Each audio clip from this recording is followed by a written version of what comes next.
지난 시간에는 우리가 사라의 믿음이 어떤 믿음이었는지를 함께 살펴보았는데요. 오늘도 사라의 믿음과 관련해서 조금 더 살펴볼 내용이 있어서 그것부터 좀 다루고서 오늘 본문으로 좀 넘어가도록 하겠습니다. 히브리서 11장 11절은요, 사라의 믿음을 약속하신 이를 믿으신 줄 아는 믿음이라고 그렇게 요약하고 있는데요. 사실 하나님의 약속은, 또 하나님의 말씀은 그 자체로는 어떻습니까? 그냥 아무 생각 없이 편안하게 믿을 수 없을 때가 많습니다. 하나님의 말씀도 그렇죠. 하지만 우리가 사라처럼 하나님의 진실하심과 또 신실하심을 온전히 믿을 수만 있다면 그 말씀과 그 약속이 아무리 불가능해 보이는 것일지라도 우리는 여전히 하나님의 약속을 믿을 수가 있습니다. 그러니 약속이 잘 믿겨지지 않고 하나님의 말씀에 순종하기가 어려울 때면 그것 붙들고 끙끙거릴 것이 아니라 그때는 우리는 하나님을 생각해야 합니다. 하나님을 미루어서 하나님의 약속과 말씀을 생각하고 믿어야 하는 것이죠. 그러면 하나님은 그 믿음을 참 기뻐해 주십니다. 그런데 이렇게 하나님의 구체적인 약속이 있고 또 상황에 맞는 말씀이 있을 때는 그거 붙들고 하나님 믿으면 되지만 그런 약속이 전혀 없을 때는 우리는 어떻게 해야 될까요? 도대체 그럴 때 뭘 믿어야 할까요? 그냥 아무거나 내 마음대로 믿고 꽉꽉 믿기만 하면 그거 하나님께서 좋은 믿음이라고 기뻐해 주시겠습니까? 사실 우리들 중에는요, 믿는 대로 된다는 것을 확신하는 것, 그게 좋은 믿음이다 라고 배운 사람이 아마 적지 않을 겁니다. 물론 저도 그렇게 배워왔는데요. 그래서 하나님께서 내가 바라는 것을 꽉꽉 주신다고 꽉꽉 믿어보려고 굉장히 애를 많이 썼습니다. 하지만 그러면서도 늘 마음에 석연치 않은 구석이 있었어요. 왜냐하면 내가 하나님을 이런 식으로 믿는다면 이거 뭐 요술램프 속에 있는 그 요정을 믿는 거나 하나님을 믿는 거나 별반 다른 게 없지 않나 라는 그런 하나님을 좀 무시하는 듯한 마음이 들었기 때문이죠. 그리고 그런 식으로 믿으려고 했기 때문에 사실 스스로 자책도 참 많이 할 수밖에 없었어요. 왜? 그래서 이루어진 소원이라는 게 사실 별로 없었거든요. 그래서 그럴 때마다 내가 덜 믿어서 그렇구나, 내 믿음이 부족해서 그렇구나 라고 스스로 믿음 없음을 자책할 수밖에 없었던 겁니다. 여러분, 우리는 우리의 믿음을 내가 믿는 것, 내가 소원하는 것과 이렇게 연결시키려는 버릇이 있습니다. 그러다 보니까 위에서 말씀드린 그런 혼란이 생기는 것이고 그저 내가 바라는 대로 믿게 되는 것이죠. 하지만 아시다시피 여러분, 하나님은 그런 믿음에는 응답해주지 않으실 때가 훨씬 더 많습니다. 그러면 또 우리는 또 그렇게 투덜대요. 자기의 믿음 없음도 탓하지만 하나님이 약속 안 지켰다, 하나님께서 내 기도 안 들어주셨다, 이렇게 투덜댑니다. 하지만 여러분, 문제는 하나님이 아니라 우리에게 있습니다. 우리가 믿음의 방향을 잘못 잡은 겁니다. 원래부터 믿음이라는 것은요, 우리의 바램이나 소원에 대한 것이 아니에요. 믿음은 언제나 하나님을 향해 있는 겁니다. 하나님의 약속이 있을 때도 그렇고 하나님의 약속이 없을 때도 마찬가지예요. 하나님의 약속이 있을 때에는 믿어야 할 내용이 이거다 저거다 하고 분명하고, 그죠? 분명해지고, 하나님의 약속이 없을 때는 그것이 그렇지 않다는 차이만 있을 뿐이지, 믿음이라는 것은 언제나 하나님을 향해 있는 거예요. 결국에는 믿음이라는 것은 하나님을 믿는 것이지 다른 거 어떤 것을 믿는 것이 아닙니다. 자, 믿음을 이렇게 생각하면요, 구체적으로 주어진 약속이 없다고 해도 우리 믿음에는 아무런 어려움이 생기질 않아요. 아무런 약속이 없고 말씀이 없으셔도 하나님은 늘 거기 계시며 하나님으로 계시면서 하나님으로 일하고 계시잖아요. 그래서 우리는 우리의 믿음을 이렇게 정리해 볼 수가 있습니다. 자, 하나님의 말씀이 있고 하나님의 약속이 있을 때는 뭘 믿어야 되죠? 하나님의 말씀과 약속을 믿으면 그게 하나님 믿는 믿음이 돼요. 그런데 그런 것이 없을 때는 어떻게 해야 됩니까? 직접 하나님을 믿으면 됩니다. 하나님의 성품과 하나님의 능력, 하나님이 어떤 분이신가를 믿으면 되죠. 어떻습니까, 여러분? 굉장히 간단하죠? 이게 하나님 믿는 겁니다.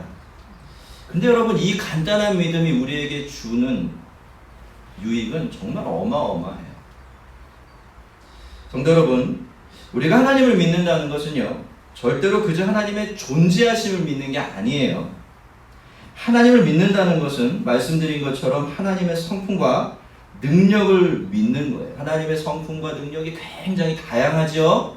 자, 그렇지만 제가 가만히 생각을 해보니까 우리가 평상시에 살아갈 때는요, 우리가 하나님에 대한 딱 두 가지만 확실하게 믿으면 충분합니다. 그게 뭔가 하면 하나님은 선하신 분이라는 겁니다. 첫째로. 두 번째로 하나님은 전능하신 분이시라는 거예요. 따라해 볼까요? 하나님은 선하시다. 하나님은 전능하시다. 이 두 가지만 꽉 믿을 수 있으면 그것으로 충분하고도 남습니다. 자, 여러분, 하나님은요, 모든 일, 무슨 일이든 하실 수가 있지요? 그렇죠? 그런데 그 하나님이 어떤 분이세요? 지극히 선한 분이세요. 그래서 악한 일, 우리에게 해가 되는 일, 이 세상에 해가 되는 일만을 하실 수는 없습니다. 자, 심지어는 어떻습니까? 악한 일, 우리에게 해가 되는 당장은 그런 일들도 어떻죠? 선하게 바꿔서 하나님의 선하신 뜻을 이루는 도구로 사용하시죠. 자, 그런데 여러분, 이게 세상을 이끌어갈 때만 이렇게 하시냐? 그게 아니라는 거죠.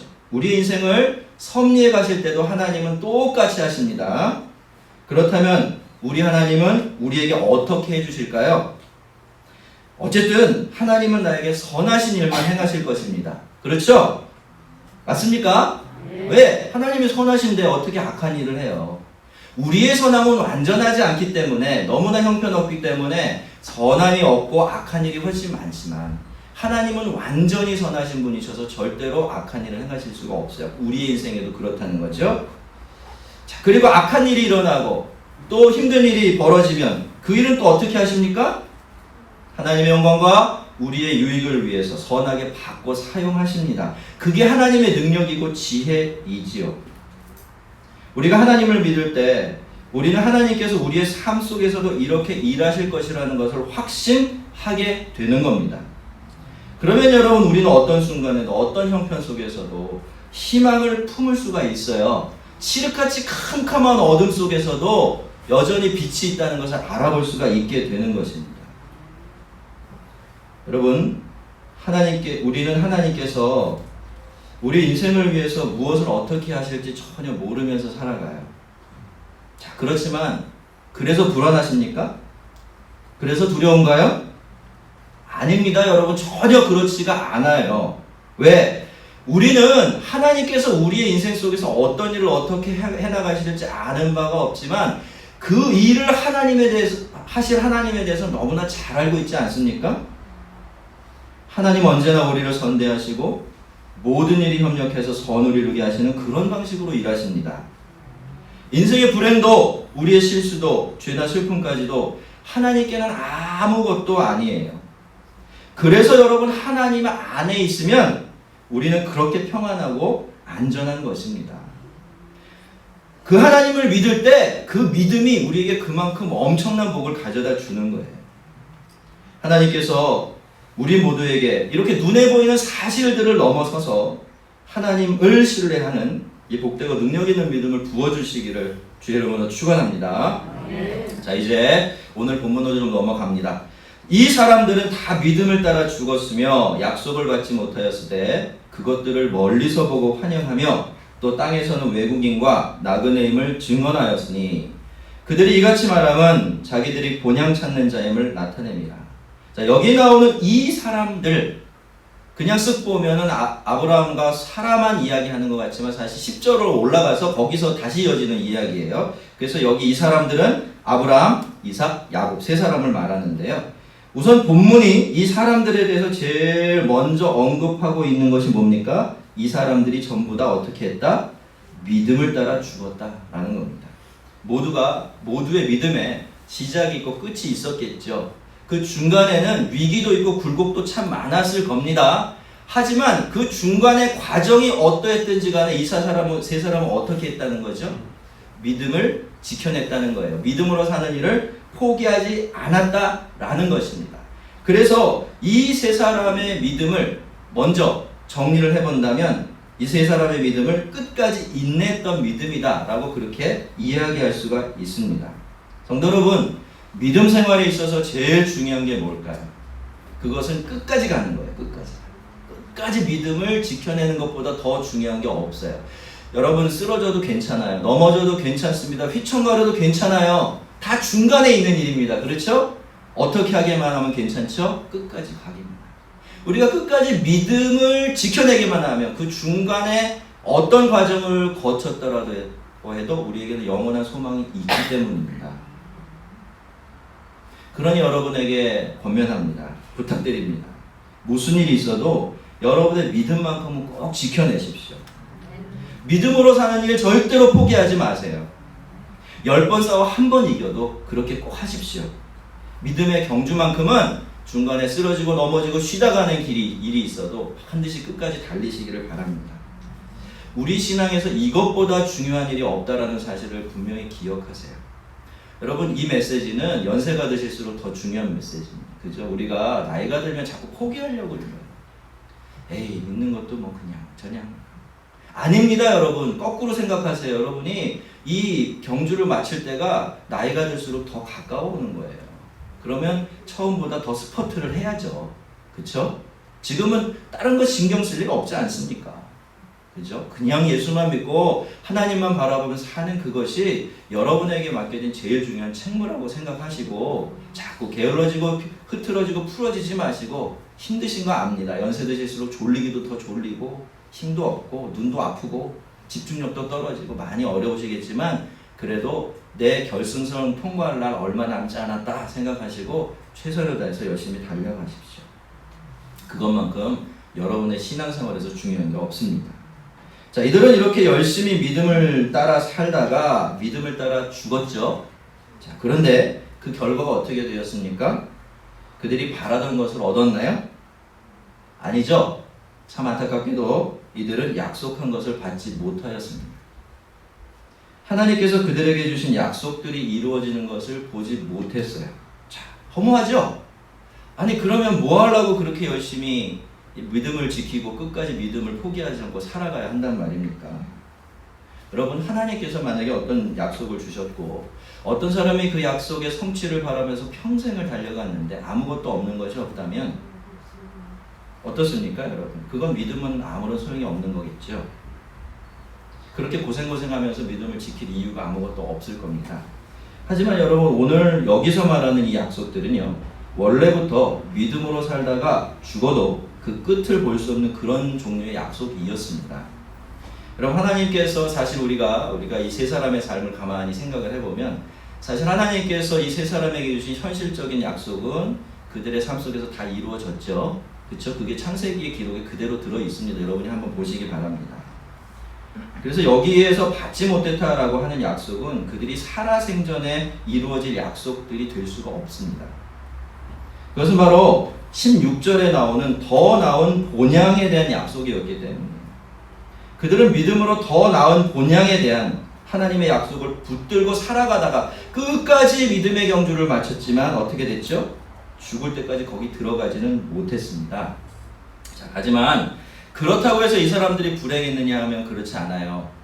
그렇기 때문에 이 사람들의 인생이 헛수고였고 실패한 인생이었느냐 하면 그것도 아닙니다. 그 다음을 한번 봅시다. 그러나 그것들을 멀리서 보고 환영하며 또 땅에서는 나그네임을 증언하였으니, 자, 세 사람은 그렇게 더 나은 본향에 들어가지는 못했습니다. 그게 사실이죠. 하지만 세 사람은 그것을 멀리서 보고 환영했습니다. 기뻐했다는 뜻이에요. 그죠? 환영할 땐 기뻐하잖아요. 굉장히 기뻐해요. 그것으로 만족했어요. 얼마나 기뻐했고 얼마나 만족했을까요? 평생을 그저 멀리서 거기만 바라보며 살다가 죽어도 여한이 없을 정도, 아무런 불만이 없을 정도, 그만큼 기뻐했고 그만큼 만족했습니다. 그들은 사실 살아생전에는 자기들이 거기 도착하지 못할 것이라는 것을 확실하게 알고 있었어요. 하지만 그들의 눈에는요, 늘 저 먼 곳에 있는 그 어느 곳보다도 더 좋은 그 본향이 보였죠. 그런데 어떻습니까? 그게 너무 좋은 거예요. 그게 너무 기쁘고 그게 너무나 행복한 겁니다. 그래서 어떻게 합니까? 이미 약속에 들어와 있었지만 계속해서 어떻게 살죠? 나그네처럼 또 외국인처럼 그렇게 살아요. 왜 그랬을까요? 그 땅이 주는 좋은 것들에 정신이 팔려서 그 더 좋은 본향을 바라보는 즐거움을 빼앗겨 버릴까봐, 그것을 빼앗겨 버릴까봐 이미 약속의 땅 그 좋은 적과 꿀이 흐르는 땅에 들어와 있으면서도 여전히 여행하는 사람처럼 살아갔던 것입니다.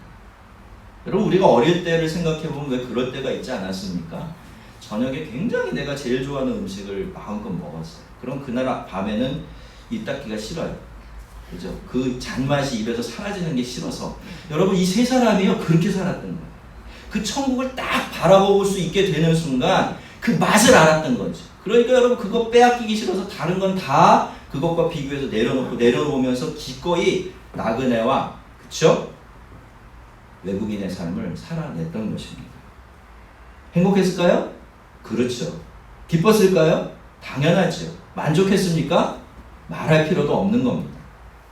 또 땅에서는 나그네임을 증언하였으니, 아브라함과 야곱 세 사람 중에서 아브라함과 야곱은 이 세 사람 중에서 직접 자기 입으로 그렇게 말하기도 했어요. 자, 첫 번째, 아브라함은 사라를 장례 지낼 때 햇사람에게 나는 당신들 중에 나그네요 거류하는 자이니 라고 말했고요. 야곱은 말년에 애굽에 갔을 때 바로에게 내 나그네의 세월이 130년이니다 라고 고백을 합니다. 하지만 여러분, 그들이 자기들이 어디에 속해 있고 도대체 자기들이 무엇을 바라보는가를 정말 명확하게 증거하는 가장 강력한 웅변은 바로 그들의 삶 자체였습니다. 아마도 주변 사람들은요, 세 사람의 사는 방식을 이해할 수가 없었을 거예요. 남들은 모두 거기에 한번 뿌리 내리고 살아보겠다고 바둥바둥 치고받고 그렇게 늘 살고 있는데, 세 사람은 이미 그렇게 많은 것을 가지고 있고 주변 사람들의 충분한 존경과 인정을 받고 있는데도 불구하고 계속해서 나그네로 여행을 하듯이 살아가고 있으니 그게 얼마나 이상했겠습니까?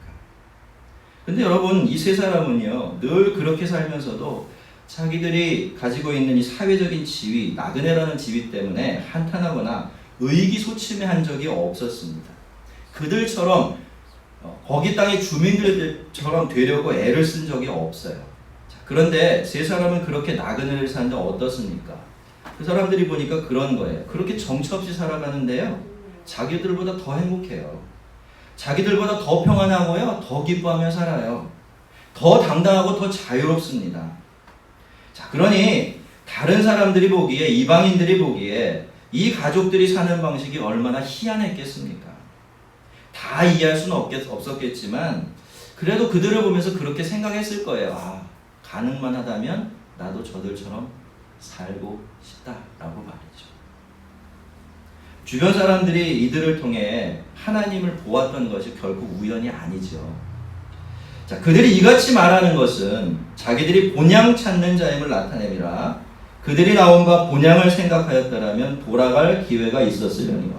오늘 본문 말씀은요, 이렇게 이 세 사람이 나그네처럼 살아간 것이 다른 선택지가 없어서 억지로 그렇게 살아간 것이 아니라 그게 가장 좋은 삶의 방식이라는 걸 알았기 때문에 일부러 그렇게 선택했고, 그것이 자기들을 향한 하나님의 부르심이라는 것을 알았기 때문에 거기 순종해서 그렇게 살아갔다라고 분명하게 이야기하고 있습니다.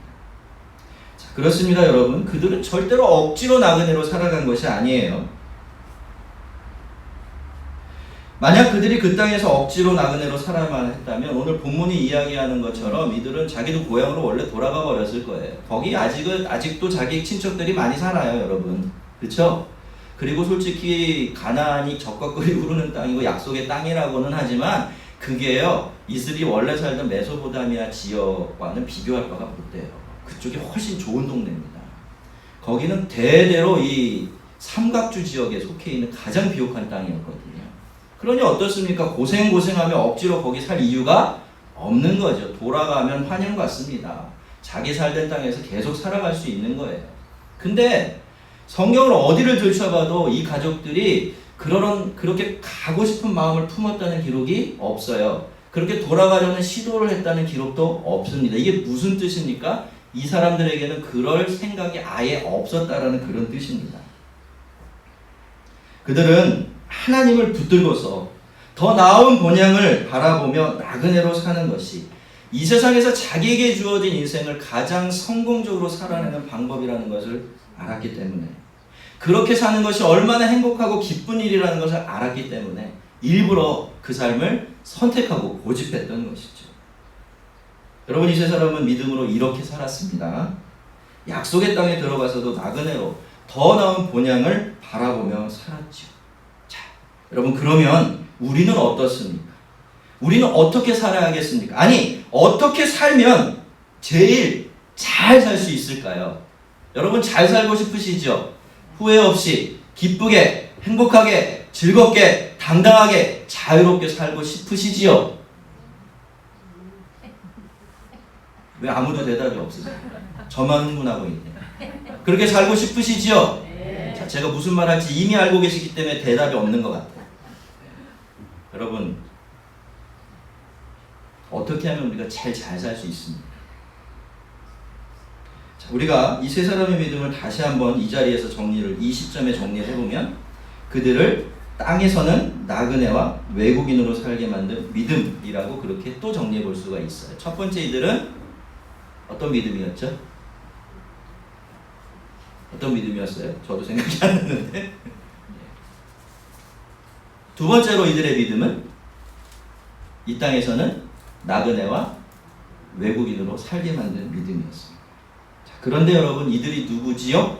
이들이 누굽니까? 이들 삶, 우리의 삶 따릅니까? 그렇지 않아요. 이들은 우리의 믿음의 선진입니다. 우리가 가야 될 믿음의 길을 우리보다 앞서 걸어간 사람들이에요. 그렇죠? 그래서 오늘 여기에 등장한 것이지요. 그렇다면 여러분, 아까 드린 질문에 대한 답은 이미 정해져 있지 않겠습니까? 우리도 어떻게 살아야 되죠? 나그네처럼, 외국인처럼 이 땅에서는 그렇게 살아가야 합니다. 그래야 우리도 그들처럼 행복하고 늘 기쁘게 소망 넘치는 인생을 살아갈 수가 있어요. 제가 여러분에게 인생을 이야기하는 아주 괜찮은 시 한 편을 좀 읽어드리려고 해요. 한번 잘 감상해 보시기를 바랍니다. 감상할 준비가 되셨습니까? 인생은 나그네 길. 어디서 왔다가 어디로 가는가.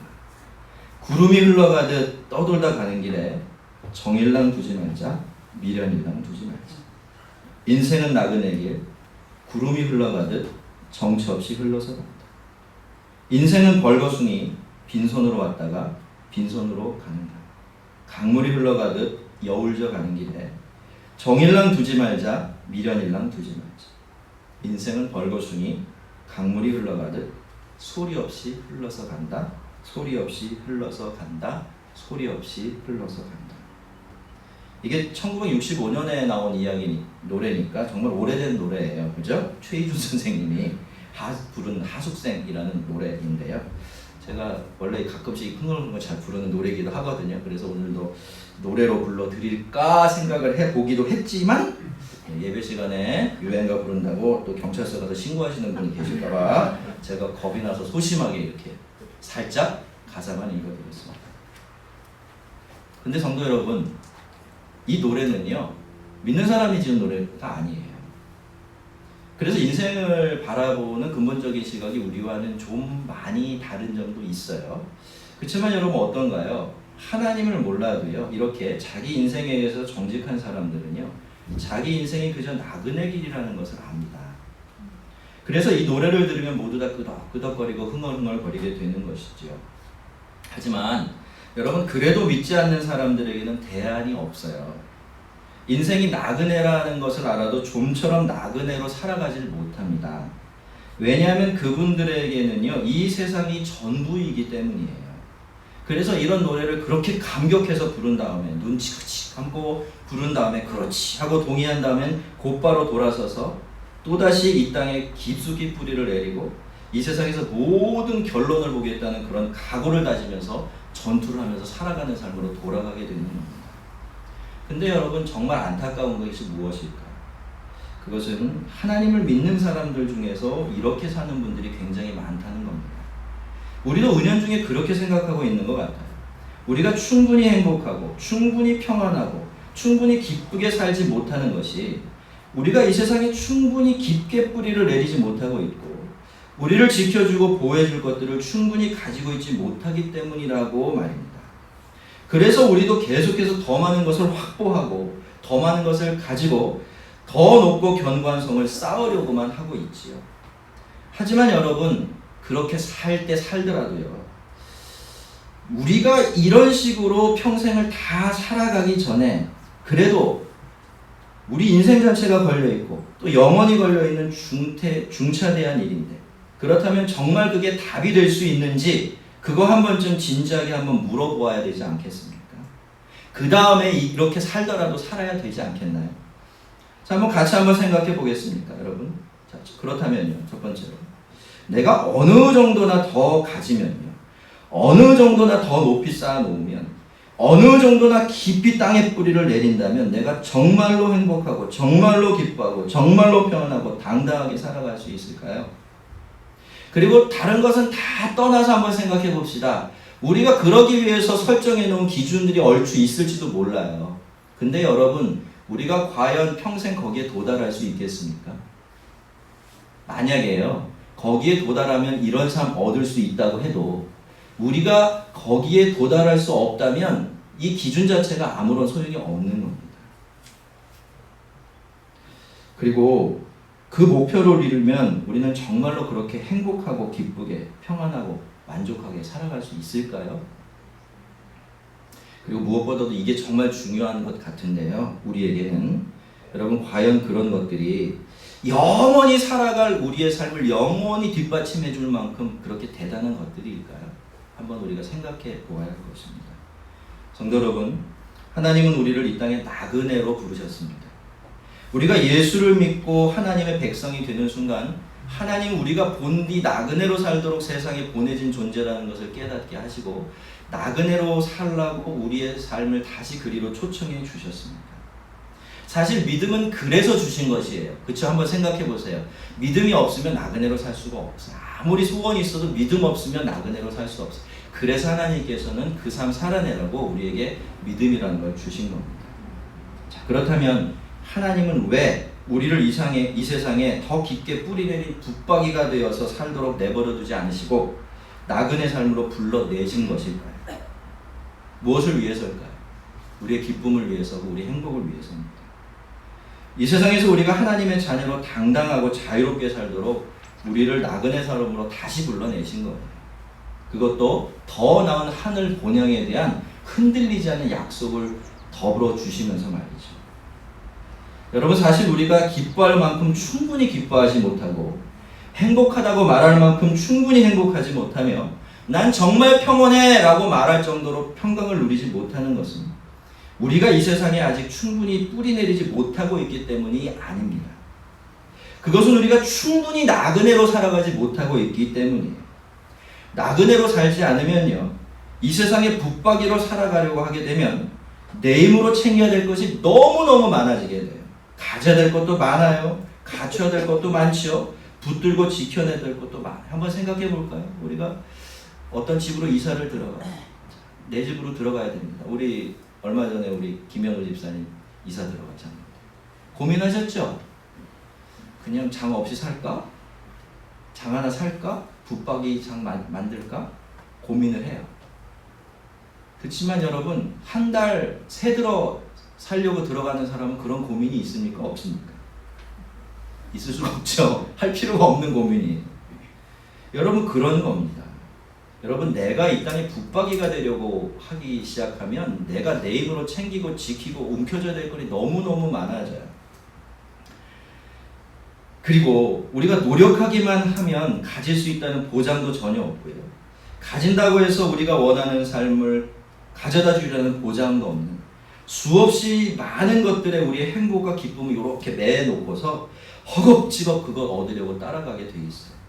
그러면서도 어떻습니까? 평안하기라도 하면 좋은데, 기쁘기라도 하면 좋은데 그렇지가 못하고 그러는 중에도 늘 불안해하고 조급해하면서 살아요. 왜 그런 줄 아십니까, 여러분? 이 세상은요, 본질적으로 그 누구도 자기가 원하는 만큼 충분히 세상의 붙박이가 될 수가 없기 때문입니다. 왜냐하면 이 세상에 속한 것들은 물론이고 이 세상 전체 자체가 그 위에 우리의 인생과 영원한 삶을 세울 정도로 확실하거나 든든하지가 못하기 때문이에요. 제가 이런 말씀 수없이 드리지요. 좀 여러분이 설득이 되셨습니까? 그러셔야 돼요, 여러분. 이걸 아는 게 신앙이에요. 이걸 아는 게 성도고 이걸 따라 사는 게 신앙으로 사는 사람의 특권입니다. 세상은 우리가 생각하는 것만큼 든든하지 않아요. 우리의 삶을 세워놓을 수가 없어요. 본질적으로 그런 겁니다. 하나님이 그렇게 만들어 놓으셨어요. 왜? 그거 의지해서 살지 말라고 그러신 거예요. 영원한 것, 변함없는 것, 그만큼 든든한 것. 누구? 하나님. 어디? 하나님 나라. 거기다 삶의 뿌리를 내리고 영원한 소망을 두고 살아가라고 하나님께서 일부러 이 세상을 흔들흔들 언제든지 넘어질 수 있는 그런 곳으로 만들어 놓은 곳이에요. 여러분 지금 우리나라가 굉장히 잘 살아지고 있는 거 아시죠? 여러분 좋기만 하나요? 우리는 잘 살면 좋을 줄 알았어요. 근데요 정말 우리가 잘 살게 되니까 주변이 난리가 났어요. 얼마나 불안해지는지 몰라요. 지금 전 세계에 가장 위험한 화약고라고 일컬어지는 것이 한국, 일본, 중국이에요. 왜 그랬을까? 우리가 강해져서 그래요. 중간 지대에 있는 우리가 강하니까 양쪽이 긴장하기 시작한 거죠. 양쪽이 긴장하니까 우리도 막 그죠? 이렇게 할 수밖에 없는 거예요. 어디다 우리의 삶에 뿌리를 내리고 기초를 두고 살아가야 하겠습니까? 여러분 세상은 본디부터 그렇게 튼튼한 곳이 아닙니다. 하나님도 세상이 이렇다는 것 그렇게 만들어 놓으셨기 때문에 너무 잘 알죠. 그래서 하나님이 무엇도 아십니까? 그 세상에 뿌리를 내리고 거기에 기반을 두고 계속해서 살다가는 우리의 인생이 어떤 결말에 다다를지도 하나님께서 다 알고 계세요. 그러니까 여러분 우리를 그렇게 사랑하신 하나님이 우리를 예수 믿기 전에 땅에 뿌리를 내리고 살아갔던 그 삶을 그대로 살아가도록 그냥 내버려 두시겠습니까? 그분의 자녀들인데 피값 주고 사신 그분의 귀한 백성들인데 그럴 이유가 없지요. 그래서 하나님은 우리를 원래 우리가 살아가야 될 그 삶으로 다시 불러내신 겁니다. 왜요? 다시 말씀드리니까 사랑하니까. 행복하라고 기뻐하며 살라고 자유롭고 풍성하게 살라고 말입니다. 자, 하지만 제 말을 오해하시면 안 될 것 같아요. 그러니까 이 세상에서는 대충 살아도 된다는 말씀 아니에요. 그저 아무것도 하지 않고 하늘만 바라보고 살아가도 된다. 그런 의미가 절대로 아닙니다. 왜? 아브람, 이삭, 야곱, 믿음의 선진들이 그렇게 산 사람이 한 사람도 없습니다. 여러분, 우리는 정말 열심히 살아야 돼요. 하나님께서 주신 이 귀한 인생, 부르심을 따라서 최선을 다해 살아가야 합니다. 주시는 것에 감사하고 그것들을 풍성하게 누리면서 잘 살아야 합니다. 그런데 여러분 중요한 것은 이런 삶의 모양이 아니죠.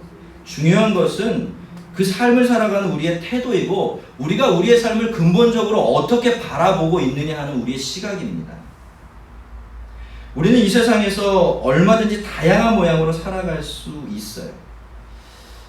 하지만 중요한 것이 있습니다. 그렇게 다른 모양으로 열심히 살아가면서 그러면서 과연 우리가 뭘 바라보고 있느냐 하는 거예요. 우리 눈에는 지금 무엇이 보이고 있느냐는 것입니다. 여러분 그것에 따라서 기쁨이, 행복이, 자유와 든든함이 다 결정이 돼요. 그리고 무엇보다도 그것에 따라서 우리가 뭘 바라보고 살아가느냐에 따라서 하나님의 뜻에 따라가는 삶이 가능해지기도 하고 불가능해지기도 합니다. 여러분 나그네로 살려고 하면 우리도 이 세상의 붙박이가 되기 위해서 살게 되고요. 그러면 이 세상의 믿음으로 사는 것이 무엇인지를 절대로 보여줄 수가 없습니다. 여러분 오늘 한국교회가 이렇게 능력이 없고 부끄러운 로처럼 되어버린 것이 그동안 한국교회가 나그네로 살지 않았고 기꺼이 나그네가 되려고 하지 않았기 때문이라고 진단한다면 무리겠습니까? 그들이 이제는 더 나은 본향을 사모하니 하늘에 있는 것이다. 그러므로 하나님이 그들의 하나님이라 일컬음을 받으심을 부끄러워하지 아니하시고 그들을 위하여 한 성을 예비하셨느니라. 그들의 하나님이라 일컬음을 받으심을 부끄러워하지 아니하시고 그들을 위하여 한 성을 예비하셨느니라. 할렐루야. 여러분 이게 이 세 사람의 믿음과 그 믿음으로 살아낸 삶의 결론이에요. 여러분 이 세 사람은요 하나님을 믿고요 하늘 본향을 바라보면서 이 땅에 나그네로 살았어요. 그래서 기뻤고 그래서 행복했죠. 그래서 자유롭고 그래서 당당했습니다. 주신 소명을 따라 살아가는 삶을 영광스럽게 살아낼 수 있었던 거죠. 하지만 여러분 그 복이 땅에서 끝나느냐 하면 그게 아닙니다.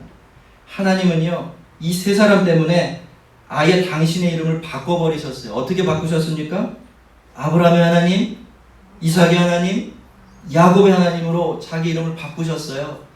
그리고 그 이름으로 당신께서 불리시는 일을 너무너무 기뻐하셨습니다. 여러분, 우리가 뭘 바라보며 살아요? 우리가 그 영광스러운 마지막 날에 예수님이 우리의 이름 불러주시는 거, 그거 기대하며 살지 않습니까? 그렇죠? 그 소망 가지고 사는 거예요. 그런데 여러분, 이 세 사람은요, 나중에 그 이름 불릴 거 기대하며 살았던 정도가 아니에요. 아예 이 사람들의 이름을 하나님의 이름에 집어넣어가지고, 하나님은 우리가 하나님을 생각할 때마다 이들을 생각할 수밖에 없도록 그렇게 만들어 주신 겁니다. 여러분, 사람으로 태어나서 피조물로 이 세상에 나와서 누릴 수 있는 복과 영광이 있다면 이것보다 더 큰 것이 있겠습니까? 여러분, 하나님은 그때부터 어떤 하나님이 되셨어요? 아브라함의 하나님, 이삭의 하나님, 야곱의 하나님이 되셨어요. 여러분, 우리도 그렇습니다. 우리도 이들처럼 믿음을 가지고 하나님 붙들고 눈을 들어 하늘을 바라보며 이 세상 나그네처럼 살아간다면 하나님은 우리에게 이런 복과 은혜, 영광 주십니다. 저와 여러분 이름으로 불리는 하나님이 되어주시고 영원히 우리 하나님이 되어주실 것입니다. 그리고 그걸 정말 기뻐해 주실 거예요. 자, 그리고 마지막이 정말 중요하죠. 그들을 위하여 한 성을 예비하셨느니라. 여러분, 하나님은 더 나은 본향을 준비해 놓으셨습니다. 누구를 위해서죠? 약속의 땅에 들어가서도 더 나은 본향을 바라보며 살았던 이 세 사람을 위해서. 그리고 오늘도 믿음으로 더 나은 본향을 바라보면서 이 세상에서는 기꺼이 나그네로 살아가고 있는 저와 여러분을 위해서 그 성을 준비해 놓으셨습니다. 그 나라는, 우리의 영원한 본향은 이미 저만치 만반의 준비를 갖추고서 우리를 기다리고 있어요. 어서 오라고, 빨리 여기로 들어오라고, 이 결승선을 통과해서 이 영광을 너의 것으로 삼으라고 손짓하며 우리를 기다리고 있습니다. 여러분도 저기 먼 곳에 그의 빛에 빛나는 나라가 보이시죠? 늘 그 나라에, 그 경상도 말에 재밌는 말이 있대. 그 나라의 눈을 전주하서 살아가시기를 바랍니다. 성도 여러분, 믿음이 있는 사람은 보이는 것으로 사는 사람들이 아닙니다. 믿음이 있는 사람들에게는 보이지 않는 것이 보이는 것보다 더 확실하기 때문에 그렇게 살 수가 없는 거지. 여러분, 믿음이 있는 사람들은 보이지 않는 하나님을 보며 삽니다. 보이지 않는 더 나은 본향을 보며 살지요. 그래서 기쁘고, 그래서 행복하고, 그래서 든든하고 평안한 사람들이 바로 믿음의 사람들이고, 그 믿음으로 우리는 늘 하나님을 기쁘시게 하면서 살아가게 되는 것입니다. 여러분, 우리가 믿음으로 하늘을 본향을 바라보며 살 때, 그렇게 나그네로 살아갈 때 우리는 두려울 수가 있어요. 그게 오해 때문에 그래요. 우리가 그렇게 나그네로 살면 이 땅의 삶이 망가질 것 같잖아요. 그렇죠? 그럴까요? 그럴까요? 여러분한테 묻겠습니다. 복습 삼아. 그럴까요? 안 그래요. 절대로 안 그래요. 왜 그렇죠? 아브라함과 이삭과 야곱의 하나님이 오늘 우리 하나님이 되시잖아요. 그러니 그들이 하늘을 바라보며 소망 가운데 살았기 때문에 그들이 누렸던 복을 하나님께서는 이 세상에서 지금 나그네로 살려고 하는 우리 모든 성도들에게 동일하게 부어주십니다. 그리고 진짜 중요한 게 뭡니까? 그렇게 살면 우리가 땅의 삶만 얻는 것이 아니라 하늘의 영원한 삶도 동시에 얻게 된다는 것입니다. 왜죠? 우리 하나님은 신실하신 우리의 아버지시기 때문입니다. 성도 여러분, 이제 믿음의 눈을 더 크게 뜨시기를 바랍니다. 그리고 하나님과 하늘 본향에 여러분의 초점을 맞추시고서 그렇게 살아가십시오. 그러면 아브라함의 하나님, 이삭의 하나님, 야곱의 하나님은 오늘 나의 하나님이 되어주시고 또 영원한 우리의 하나님이 되어주실 것입니다. 나그네로 부름받은 사람답게 나그네로 살아서 그 나그네만이 아는 비밀스러운 행복을 누리는 우리 모두가 되기를 주의 이름으로 축원합니다.